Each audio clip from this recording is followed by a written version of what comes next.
everyone. It's great to meet you. I'm Nicole. Thank you so much, Kripa, for having me today. I really appreciate it. I'm based in the Bay Area in San Francisco. Right now, I currently work at a growth equity fund called Lumos Capital that specializes in investing in workforce development and education companies, mostly at the Series B stage. Kripa asked me to put together a couple of things that come to mind when I think about when is the right time to pitch. And I've been thinking about this word a lot, pitching. And I really think it needs a rebrand to storytelling. Because if you think about it as storytelling, then every time, you're pitching in your day-to-day life, every conversation you have with a friend, family member, you're constantly refining, getting feedback, and learning about what resonates with what audience. And so, I guess I started from the bottom, but really as frequently as possible. If you think about it as storytelling, it will just come naturally. And that's talk about your ideas and what you're up to. And we all do this anyways. Work is kind of our life. It's what we do for most of the hours anyways. So it just comes up in conversation. And the more you get practice through natural conversation, the better. And then some pretty classic things that you'll hear is before you need the cash. So you want to be able to go out and fundraise, I guess, aside from pitching, but fundraising before you actually are at the point where you need it. Because then the mentality shifts, and a little bit of the power dynamic too could shift in a way where people know that you need to be raising money now versus you could be patient and find the right investor during the process.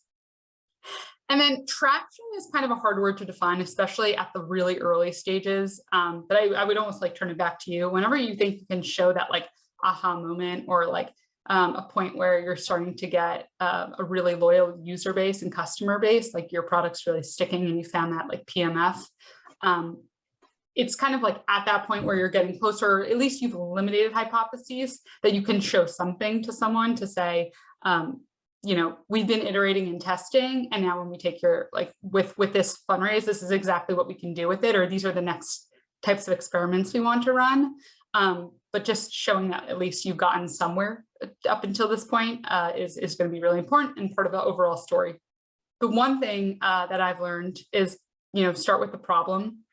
So the more that you can help someone understand what is wrong with the current state through a story, even better, a story that they can relate to, the better off you'll be, because then you could switch to what they could be excited about in the future.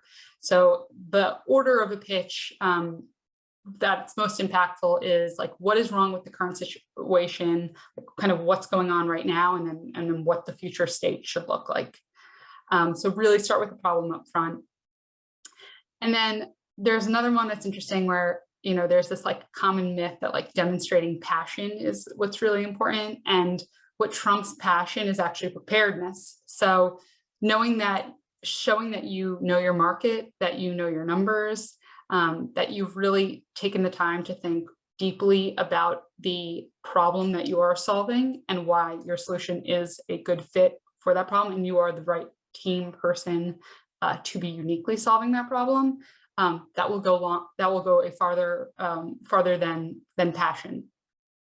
And so demonstrating preparedness is really important. And then the last one, which is a little bit also counterintuitive, and I will say, I'll get to the other point in the next slide, but receptivity. So being open to, it's okay to not know things. It's actually better to openly admit when you don't know things and to ask questions. It makes the dialogue feel like a two-way street with the investor or whoever's on the other side. And it also gives them comfort in knowing that when you don't know something, you will say it. Because that's that's key to how we work with our portfolio companies. We can only be as helpful as they are going to be transparent. So the more transparent they are about their own gaps, the more help we can provide and help fill those gaps.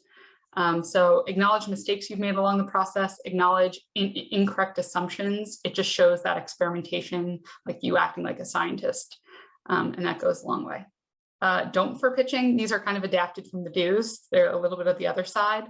So especially with storytelling, one size doesn't fit all, meaning just know who's across the room and the other person, and a lot of the times when people are explaining an idea, they use analogies, and it's actually quite helpful. Mental models are a bit helpful to play into, especially if the more like complex your idea is or innovative actually your idea is, it helps to lead with an analogy.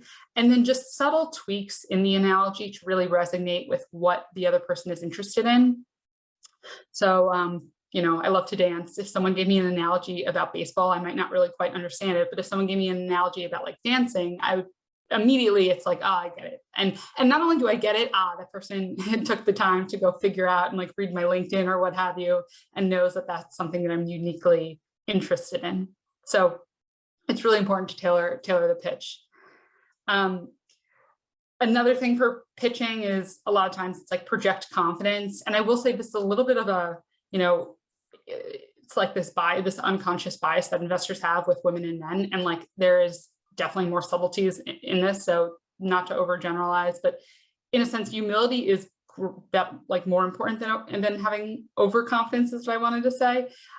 So, you know, admit what you don't know. It will go a longer way. That doesn't mean walking in there and being like, you know, I don't really know anything about it. It's not that. It's more of just kind of to the first point on the first page or the last point on the first page, receptivity and like being aware of your blind spots and asking questions. So it's a careful balance, but more like lean more towards humility. Okay, and then follow up repeatedly. Something that I really love, which investors do of all stages, is they will put me on the listserv for their investor reporting. So I continue to get like breadcrumbs from them every quarter, even if they're super, super early. And it's really interesting. I get to like learn from them, and I almost feel like now I know, even though I've only had a couple of touch points with these people, like I know them and I've been tracking them over the years.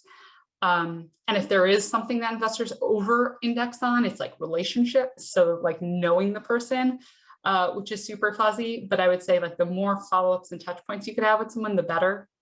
They could be little things. There's really good systems to like track this too. So you like kind of know when you need to follow up with certain people, but make sure to keep that relationship going. And it's never too early to still have conversations with investors that are later stage. They can introduce you to early stage investors. They can introduce you to high net worth individuals, angels, like just optimize for people who are connectors, and that will go a really long way in the fundraising process and in just like the ideation process.